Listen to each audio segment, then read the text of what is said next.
আল্লাহ পাক রব্বুল আলামিন কি ফরমান এই আয়াতে? আল্লাহ পাক রব্বুল আলামিন এই আয়াতে কারিমা ঈমানদারদেরকে সম্বোধন করেছেন। ঈমানদার কারা? আল্লাহ পাক রব্বুল আলামিনের যত মাখলুকাত আছে, আল্লাহ তাআলার যত প্রোডাক্ট, সৃষ্টির যত প্রোডাক্ট রয়েছে, এর মধ্যে ভিআইপি পার্সেন্ট হলো ঈমানদার। এই কথা ঠিক না?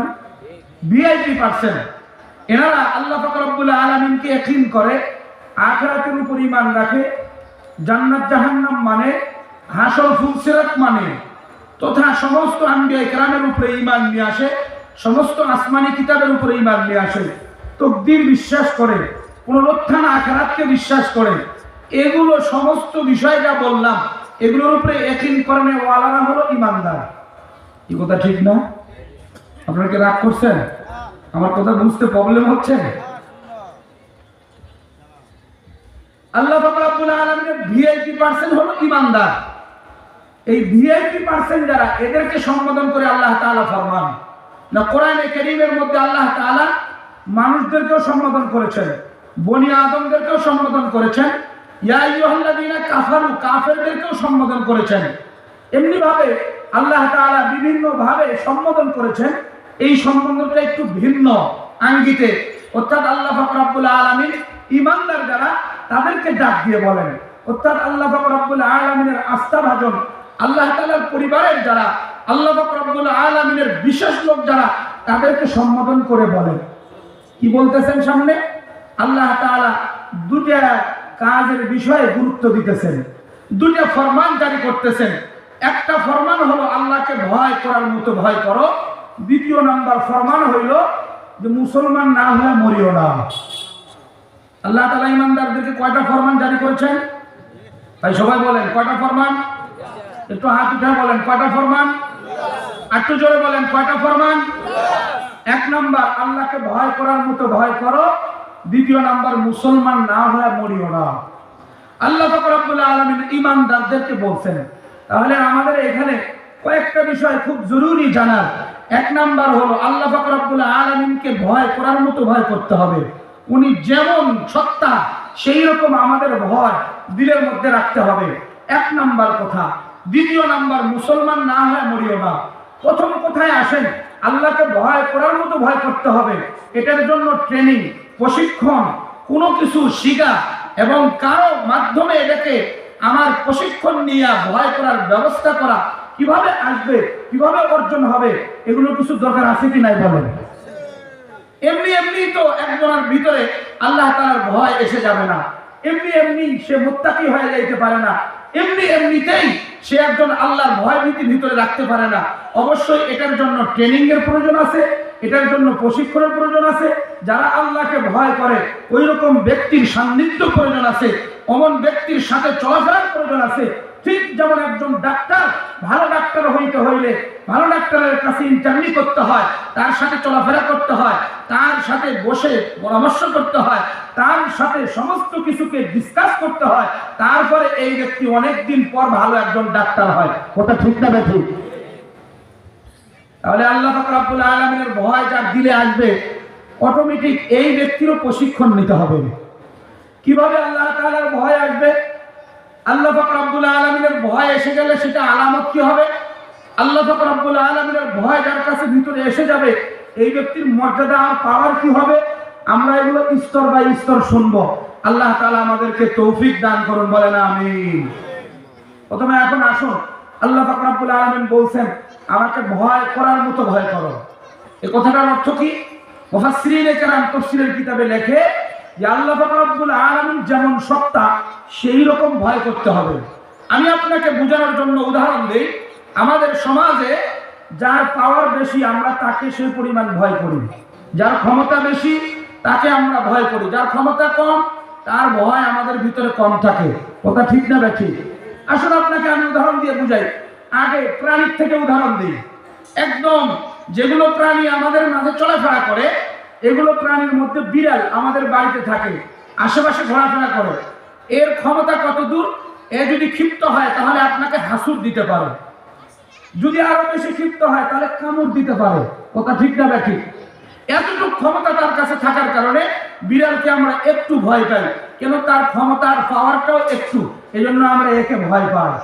এর চাইতে আর একটু পাওয়ার কুকুরের বেশি। কুকুর যদি কামড় দেয় জলাতঙ্ক রোগ হয়ে যাবে।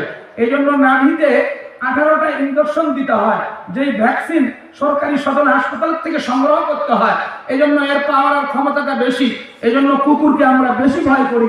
রাস্তা আর শহরে যে পরিমাণ কুকুরের উৎপাত হয়েছে, অনেক লোক এই দোহাই দিয়ে ফজরের জামাতে উপস্থিত হয় না। কথা ঠিক না ঠিক? কুকুরের পাওয়ারটা একটু বেশি। কুকুরের চাইতে নেকড়ে, তার পাওয়ার একটু বেশি। আপনার হাত ছিঁড়ে ফেলতে পারে, পা ছিঁড়ে ফেলতে পারে, আঘাত করতে পারে। এই জন্য নেকড়েকে আমরা আরেকটু ভয় করি। কথা ঠিক না? রয়্যাল বেঙ্গল টাইগারের আরো পাওয়ার, আরো ক্ষমতা। আপনার এক থাবায় আপনার প্রাণ নিয়ে চলে যাবে, আপনার জীবন চলে যাবে। এই জন্য একে ক্ষমতা অনুপাতে আমরা রয়্যাল বেঙ্গল টাইগারকে আরো বেশি ভয় করি। সবচেয়ে বেশি ভয় করি যে আমার প্রাণটা চলে যাবে। এটা আপনার প্রাণিক জরিপ আপনাকে দিলাম। আসুন এখন আমাদের সমাজের মধ্যে যে সমস্ত বাহিনী নিয়োজিত আছে, এগুলো বাহিনীর যে যে পরিমাণ পাওয়ার, আমরা তাকে সেই পরিমাণ ভয় করি। আসেন, গ্রাম পুলিশ আছে না? গ্রাম পুলিশের পাওয়ার কম না বেশি? জোরে বলেন, কম না বেশি? পাওয়ার অনেক কম। এই জন্য গ্রাম পুলিশকে আমরা অল্প ভয় পাই। অনেক সময় তো গ্রাম পুলিশের সাথে সম্পর্ক থাকার কারণে ওর রাইফেলের ডান্না ধরিয়া ঝাঁকড়া বলে, কিরে পুলিশ তোর খবর কি? মানে ওর পাওয়ারটাই তো কম। এর চাইতে আমরা থানার পুলিশকে একটু বেশি ভয় পাই। এর চাইতে আর একটু বেশি ভয় পাই ডিবি পুলিশকে। এর চাইতে আর একটু ভয় পাই আমরা র্যাবকে, কেন তার ক্ষমতা বেশি। এর চাইতে আরেকটু আমরা ভয় পাই কর্নেলকে।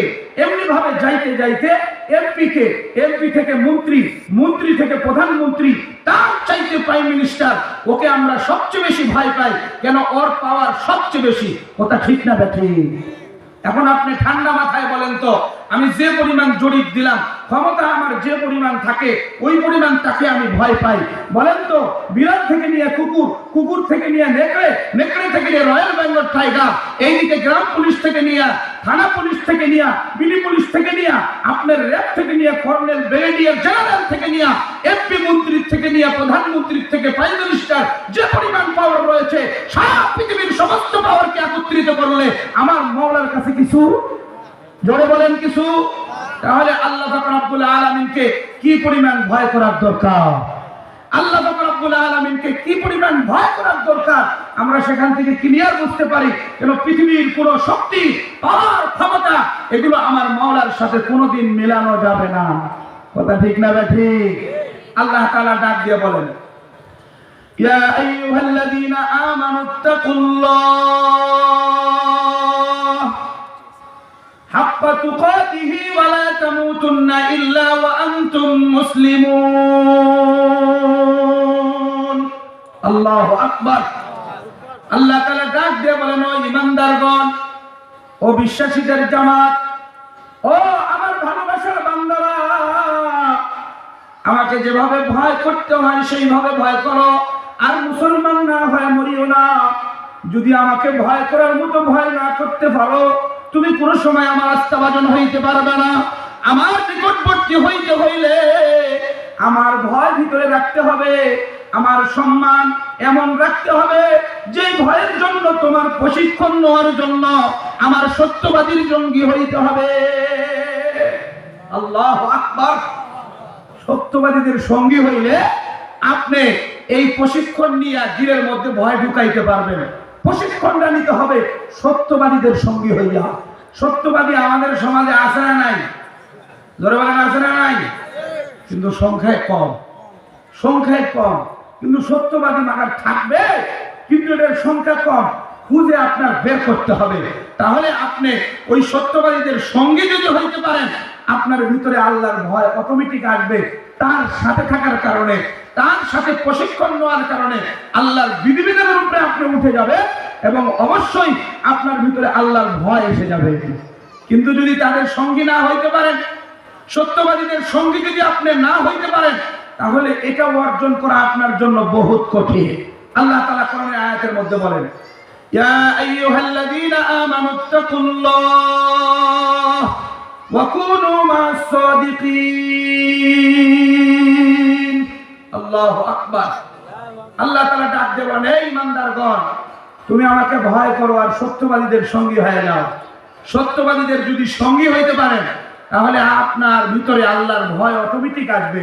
এই সত্যবাদীদের সঙ্গী হওয়াটা আমাদের সমাজে দিন দিন শেষ হয়ে যায়, দিন দিন ফুরে যাইতেছে। এটা আমরা আজকে মুশরিকদের সঙ্গী হয়েছি, আজকে আমরা কাফেরদের সঙ্গী হয়েছি, আজকে আমরা বেদিনের সঙ্গী হয়েছি, আজকে আমরা যারা ইসলাম মানে না, কোরআন পড়তে জানে না, কোরআনের দিনের দিক নির্দেশনায় জীবন চালায় না, আমরা তাদের সাথে চলে তাদের সঙ্গী হয়ে আমরা ইসলাম থেকে দূরে সরে পড়তেছি। জোরে বলেন কথা ঠিক না ব্যাঠি? আজকে যার টাকা বেশি, যার পাওয়ার বেশি, সেই পাওয়ারের দিকে দৌড়াইতেছে, সেই দিকেই আগাইতেছে, কিন্তু সত্যবাদীদের সঙ্গী হওয়ার থেকে দিন দিন লোক দূরে সরে পড়তেছে। ভালোবাসার আল্লাহ তাআলার বিশেষ বান্দা যারা সত্যের উপরে থাকে, সত্য বলে, সত্য বাস্তবায়ন করতে চায়, সত্য জিন্দেগি যাপন করতে চায়, এদের সংখ্যা কমতেছে, এদের সঙ্গী হওয়ার সংখ্যা কমতেছে। কেন? আমাদের সমাজের মধ্যে যা কিছু নিয়ম কানুন সিস্টেম, যা তাহজিব তামাদ্দুন আসতেছে, দৃষ্টি কালচার, সব কিছু নিতেছে পশ্চিমাদের থেকে নিয়ে। কথা বলেন ঠিক না ব্যাঠি? এই জন্য আপনাকে আমি একটা জরিপ দিই, আমার ছোটকালের জরিপই আপনাকে দিই। আজ থেকে 40 বছর আগে যখন আমরা ছোট নুয়েতে পড়ি, ওই সময়কার অবস্থা আমি আপনাদের সামনে তুলে ধরি, আমার মা বোনদের অবস্থাটাই তুলে ধরি। ওই সময় আমার মা বোনেদের আপনাদের এলাকায় আসার পরে মাটির বাড়ি দেখে তো মনে পড়লো আর কি। এই মাটির বাড়িগুলো অ্যাভেলেবেল ছিল আজ থেকে 30-40 বছর আগে। এই মাটির বাড়ি লেপ দিতে হয় সপ্তাহে 2 দিন, ঝাড়ু দিতে হয়, এগুলোকে গোছায়া যত্ন সহিত রাখতে হয়। এরপরে গরু লালন পালন করতো ওই 30-40 বছর আগের মহিলারা, আবার ছাগল লালন পালন করতো। এরপরে চাউল বের করার জন্য, ধান থেকে চাউল বের করার জন্য অটো রাইস মিল ছিল না, কি ঢেকিতে বাদ দিয়া এখান থেকে চাউল বের করত, এরপরে সেই চাউল আবার রান্না করত, বাচ্চাদেরকে খাওয়াইতো। এত কাজ ছিল আজ থেকে 30-40 বছর আগের মহিলাগুলো। আর বর্তমান মহিলাগুলো কি এত কাজ আছে? ধরে বলেন কাজ আছে? এত কাজ নাই। বাড়ি তো বিল্ডিং টাইলস করা, হ্যাঁ, কাজের বুয়া আছে, ও আসবে মুছে দিবে, শেষ। এরপরে কাপড় চুপড় পরিষ্কার করার জন্য ওয়াশিং মেশিন আছে, ভিতরে দিয়ে দিবে অটোমেটিক, সে কিছুক্ষণ পর পরিষ্কার করে থেমে যাবে। কথা ঠিক যাবে? ঠিক। এরপরে ভানা রান্না করার জন্য আপনার ম্যাজিক চুলা আছে, উঠাই দিবেন, অটোমেটিক পর বন্ধ হয়ে যাবে। এরপরে আর কি, প্রেসার কুকার আছে, 2-3 বার ফ্যাস ফুস করে আওয়াজ দিবে, ভাত অটোমেটিক হয়ে যাবে। এগুলো সব কিছু কাজ সংক্ষিপ্ত হয়ে গেছে। কিন্তু 30 বছর আগের মহিলাদের অবস্থা, বর্তমান মহিলাদের অবস্থা অনেক ব্যবধান। আমি আমার মা আর খালাকে দেখেছি 30 বছর আগে ওনাদের সাংসারিক এত কাজ থাকার পরেও ওনারা ফজরের আগে উঠে কোরআনে কারিমের তেলাওয়াত না করে অন্য কোনো কাজে হাত দিতেন না। কথা বলেন ঠিক না ঠিক? কিন্তু আজকের মা বোনেরা কোরআন পড়তে রাজি আছে? আজকের মা বোনেরা কোরআন পড়তে রাজি আছে? কোরআন পড়তে রাজি নয়, সিরিয়াল দেখতে খুব প্রস্তুত। সিরিয়াল ইন্ডিয়ান গুলো আসবে, এগুলো দেখতে থাকবে। এই জন্যই তো অটো চুলা নিয়েছে, এই জন্যই তো অটোমেটিক ওয়াশিং মেশিন নিয়েছে। আমার সিরিয়ালের ডিস্টার্ব হবে না, সিরিয়াল চলতে থাকবে, বাস। আর আমার কাপড়ও ধোয়া হয়ে যাবে, আমার রান্নাবান্নাও কমপ্লিট হয়ে যাবে। এগুলো করতে যাইয়া, পশ্চিমাদের নাটক শুনতে যাইয়া, পশ্চিমাদের নিয়ম কানুন শুনতে যাইয়া, তাদের পোশাক আশাক স্টাইল করতে যাইয়া, তাদের নিয়ম অনুপাতে জিন্দেগি যাপন করতে যাইয়া, কোরআনের সমস্ত সত্যবাদীদের রাস্তাকে বর্জন করে দিয়া আজকে আমাদের দেশে যত রকমের দুর্নীতি আর ফ্যাক্টরিবাদ এরাই করতেছে। কথা ঠিক না ঠিক? এরাই তো আমাদের দেশের টাকা কলমের খোসা দিয়া বার করে দিয়ে সুইস ব্যাংকে জমা করতেছে। কথা বলেন ঠিক না ঠিক? এই সমস্ত শিক্ষিতর নামে কুশিক্ষিত আমার দেশের সম্পদ লুণ্ঠন করতেছে। এই কুশিক্ষিত দলগুলাই আমাদের সমাজের মধ্যে যারা নিজেকে নিজের সত্যবাদী বলে প্রমাণ করতে চায়, কিন্তু কোনোদিন সত্যের ধারে কাছেও থাকে না। কথা ঠিক না ঠিক? আল্লাহ পাক রব্বুল আলামিনের বিশেষ বান্দা ছিলেন যারা সত্যবাদীর প্রশিক্ষণ দিতেন, তাকওয়ার প্রশিক্ষণ দিতেন, সত্যের উপরে ওঠার জন্য প্রশিক্ষণ দিতেন। এই প্রশিক্ষণের জন্য প্রথমত নামাজ সহিভাবে 5 ওয়াক্ত মসজিদে যায় পড়তে পারেন, এটার উপরে একটা টাইম পর্যন্ত প্রশিক্ষণ চলতো। তারপরে যাইয়া কোরআনে কারীমের সেই তর্জমা শেখার জন্য একটা টাইম পর্যন্ত প্রশিক্ষণ চলতো। সুন্নতের উপরে কিভাবে উঠে যাবে, সুন্নতের মজা